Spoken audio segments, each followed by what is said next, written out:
début à tout, ça commence comme ça.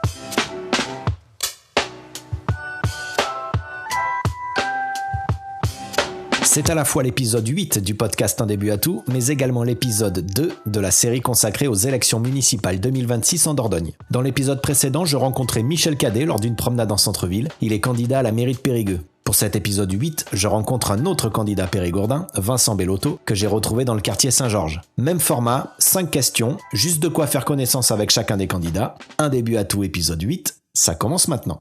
Bonjour Vincent Bellotto. Bonjour Johan. Alors on est dans les rues de Périgueux, on est dans le quartier Saint-Georges. Ouais. Pour une série d'épisodes du podcast Un début à tout qui est consacré aux élections municipales en Dordogne, et donc là plus particulièrement à Périgueux. Pour cette série d'épisodes, j'ai 2 petites règles. La première règle, c'est que j'ai 5 questions à poser aux candidats d'une même ville. C'est-à-dire que tous les candidats vont avoir droit aux mêmes 5 questions. Ça, c'est la première règle. Et la deuxième règle, comme on est des gens simples, ou qu'on est simplement des gens, on va parler simplement, et on va commencer pour ça par s'appeler par nos prénoms et par se tutoyer. C'est bon pour toi ? Impeccable, Johan. Allez, tant mieux, parce que j'avais déjà commencé à te tutoyer du coup. Alors, un début à tout, ça commence maintenant. Alors, dans le cadre de cette élection municipale à Périgueux, entre l'ambition et la conviction, qu'est-ce qui fait que tu es candidat aujourd'hui ? Alors déjà, je vais reprendre, si tu me permets, ta question. Je suis candidat parce qu'effectivement, ce sont les règles électorales qui imposent qu'il y ait une tête de liste. Mais notre manière de faire, nous, à Périgueux en commun, la liste de la France Insoumise, c'est avant tout le collectif qui prime. Donc évidemment, il y a un numéro 1, c'est ma pomme. On aurait pu être plusieurs à avoir évidemment toutes les compétences et les qualités requises pour être en tête de liste. Je tiens à faire cette précision parce que pour nous, c'est super important. On essaye de dépersonnaliser au maximum les élections. Justement, je trouve qu'on souffre trop de ça. On attend, entre guillemets, le Messie ou le Bonaparte, celui qui aurait réponse à tout. Nous, on travaille le collectif. Donc, c'est ma candidature et c'est surtout la candidature d'une liste et de 50 personnes qui travaillent derrière et bientôt les 35 colistières et colistiers qui seront présentés. Alors, tu poses la question entre ambition et conviction. Alors, nous, à la France Insoumise, c'est très simple. La France Insoumise, au regard du traitement médiatique qu'elle subit, tu le sais, du LFI bashing, des insultes, des fake news, on était traité de tous les noms. Donc, si on n'avait pas des convictions profondément chevillées au corps, si on ne croyait pas en notre projet politique et en notre programme, ça ferait longtemps qu'on aurait arrêté. Et je salue d'ailleurs le courage des militants, et il faut employer les bons termes, c'est du courage de militer à la France Insoumise. C'est pas simple tous les jours au quotidien. On subit des pressions à la fois dans notre travail, des pressions sur les réseaux sociaux. Donc nous, les ambitions, elles ne sont au service exclusif que du projet politique. Si tu as des ambitions personnelles, c'est pas à la France Insoumise qu'il faut militer. Et nous, on est des militants de combat, on participe à toutes les luttes, on mouille les chemises, toutes les mobilisations. Donc évidemment, ce ne sont que les convictions qui nous font avancer et notre foi inébranlable en l'avenir en commun qui est pour nous le seul programme politique permettant une rupture importante avec le système en place. Alors tu parles de programme politique, là on est en plein dans la saison où les programmes des différents candidats commencent à se dévoiler. S'il y avait 2 mesures phares, je te disais tout à l'heure qu'on allait se parler simplement, alors j'imagine que ton programme est beaucoup plus complet que simplement 2 mesures, mais si tu avais 2 mesures à mettre en avant qui donneraient vraiment la direction de ton programme, qui donneraient vraiment la signature, je dirais, de ta liste, quelles seraient ces 2 mesures ? Waouh, c'est chaud parce que comme tu l'as dit, à l'occasion d'une élection municipale, c'est un programme complet et ce qui en fait sa cohérence, par définition, c'est l'ensemble des mesures et non pas une mesure isolée.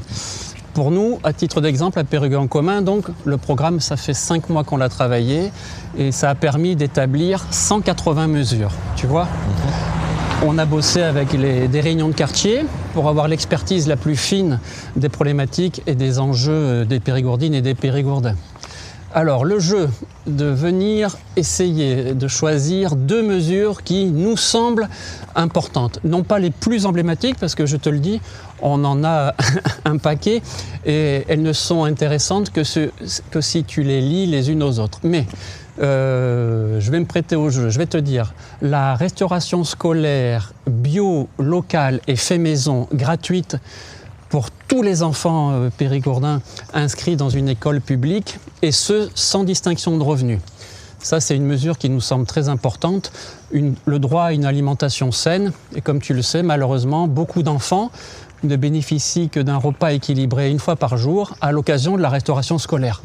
C'est absolument dramatique, c'est simplement que les familles, très souvent, n'ont pas le choix, vont dans les hard discounts, mangent pas toujours à leur faim et de manière pas toujours équilibrée. Donc rendre gratuit la restauration scolaire à Périgueux.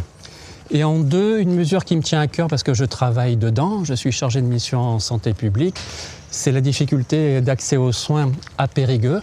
On parle à juste titre en France et en Dordogne de la désertification médicale. Périgueux, ville urbaine de taille moyenne, n'est pas épargnée malheureusement. Beaucoup de Périgourdines et Périgourdins n'ont pas accès à un médecin traitant. La situation des urgences au centre hospitalier est dramatique en raison des coupes budgétaires. Je salue d'ailleurs tout le personnel soignant qui fait preuve d'un courage incroyable et qui permet de maintenir l'hôpital public à flot. Et donc nous, notre projet, les métiers de la médecine ont énormément évolué, notamment sa féminisation, puisque désormais les jeunes médecins, ce sont des femmes, et elles veulent exercer leur activité professionnelle autrement. On peut le regretter, mais c'est un fait. Donc nous, on propose la création d'un centre municipal de santé. Qu'est-ce que ça veut dire ? Ça veut dire un centre où les médecins seront salariés par la ville de Périgueux. Ça change tout, ça permet de les attirer, car les jeunes médecins, et notamment les femmes, elles souhaitent, et c'est bien normal, avoir une vie professionnelle épanouie, mais également une vie de couple, une vie de maman pour celles qui souhaitent avoir des enfants, et une vie de loisirs. Le salariat permet cela. Et deuxième gros avantage, les jeunes médecins qui sortent de leurs études ont eu l'habitude de travailler en exercice coordonné. C'est terminé l'idée du médecin qui travaille seul avec sa patientèle. Non, désormais ils veulent partager leur activité professionnelle, travailler en équipe, et un centre municipal de santé permet cela. Voici les deux mesures que je mettrai en avant. Une restauration gratuite pour tous les enfants de la commune scolaire et un centre municipal de santé. Aujourd'hui, selon toi, c'est quoi la principale difficulté à laquelle fait face la ville de Périgueux ? Et par la même occasion, quel engagement tu mettrais en face de ça ? Waouh, là encore, c'est compliqué de résumer. Périgueux a de nombreux atouts, mais il y a également des faiblesses. Pareil, si je devais dire l'une des principales, c'est malheureusement une tendance que l'on voit en France, c'est ce qu'on appelle la précarisation d'une partie de la population et la paupérisation. À Périgueux, le taux de pauvreté est de 22%, alors qu'il n'est que de 17% en Dordogne. Et si on met une loupe encore plus précise sur les jeunes, les moins de 30 ans, on atteint 35% de taux de pauvreté. C'est-à-dire concrètement, ce sont des personnes, donc des étudiants, des mères isolées, des seniors à la retraite, et malheureusement avec des montants de retraite indignes, qui vivent chaque mois avec 1062 €. Tu imagines bien qu'elles sont donc obligées de faire des choix, et ça se traduit malheureusement par des situations dramatiques. On ne se chauffe pas, on a des retards de paiement et de factures qui ont explosé. Quasiment 30% de la population ne peut pas payer ses factures en temps et à l'heure. On a également des personnes qui se privent de repas.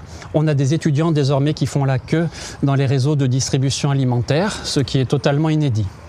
Donc nous, avec Périgueux en commun, on souhaite mettre en place un plan communal de lutte contre la pauvreté. Et pas contre les pauvres, contre la pauvreté. En fait, comme à chaque fois, la politique, c'est faire des choix. Ce ne sont pas des fatalités. Il y a une situation dramatique. Et nous, on estime qu'une ville, à l'occasion d'une élection municipale, c'est justement l'occasion d'être une ville rempart, ce qu'on appelle, nous, une ville digue. Une ville qui accompagne et qui protège les plus fragiles des méfaits du capitalisme sauvage et du libéralisme, dû en particulier aux 2 mandats catastrophiques du président Macron. Donc si on devait agir en priorité, ça serait sur ce qu'on appelle, nous, la République du quotidien. Donner des droits nouveaux aux Périgourdines et Périgourdins, mieux les accompagner d'un point de vue économique et social à travers des mesures très concrètes, la gratuité de la restauration scolaire, la gratuité des transports en commun, faciliter l'accès aux aides obligatoires et facultatives gérées par le Centre communal d'action sociale, mettre en place des régies urbaines de quartier au Toulon et au Gord de l'Arche pour sortir les gens du chômage. On a également le projet, toujours pareil, de mettre en place un nouveau centre social au quartier de la Gare, qui est un quartier en difficulté, et bénéficier de sa rénovation. Grâce à l'appui du Grand Périgueux, il y a une grande métamorphose de ce quartier. Il a besoin encore d'être accompagné. Donc nous, en un, c'est vraiment ça. Lutter contre la précarité sociale et surtout avoir une politique du quotidien, une politique de l'utilité de chaque jour. Voilà. On n'est pas dans des grands projets, on n'est pas dans Périgueux 2050. Nous, ce qui nous intéresse, c'est Périgueux 2026 et comment on peut être utile très concrètement aux Périgourdins et Périgourdins dans leur quotidienneté.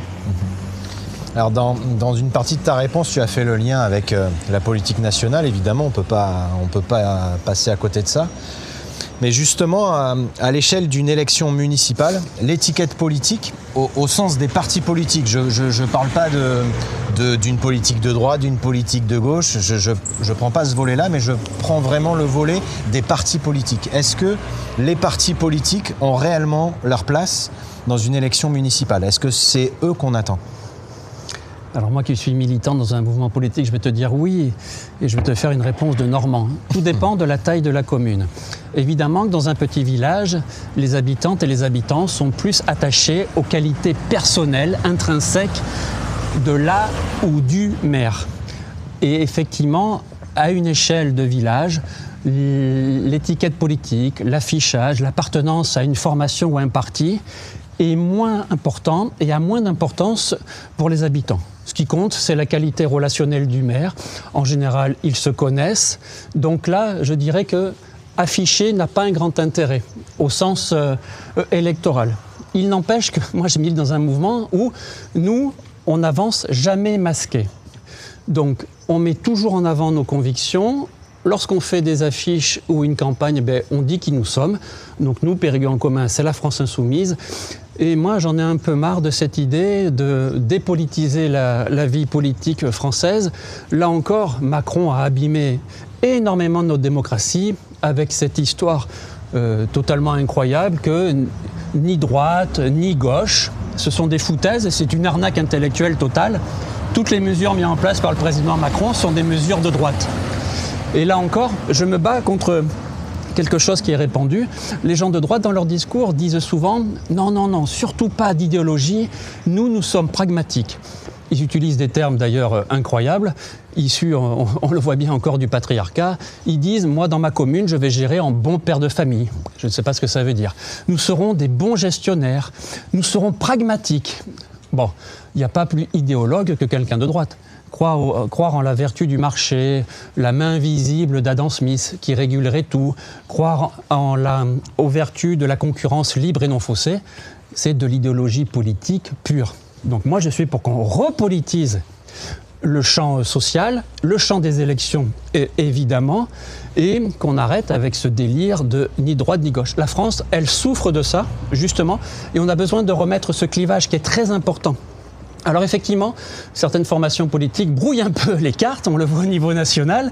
Certaines formations dites de gauche vont s'allier avec les macronistes pour être la béquille de la Macronie et faire tenir encore ce gouvernement. Donc je comprends que beaucoup d'électrices et d'électeurs n'y comprennent pas grand-chose. Bon, nous, à la France Insoumise, on a une cohérence politique, donc on s'affiche, on dit qui nous sommes et surtout on dit ce qu'on va faire. Donc oui, moi je milite pour les étiquettes politiques et qu'on sache exactement pour qui on va voter.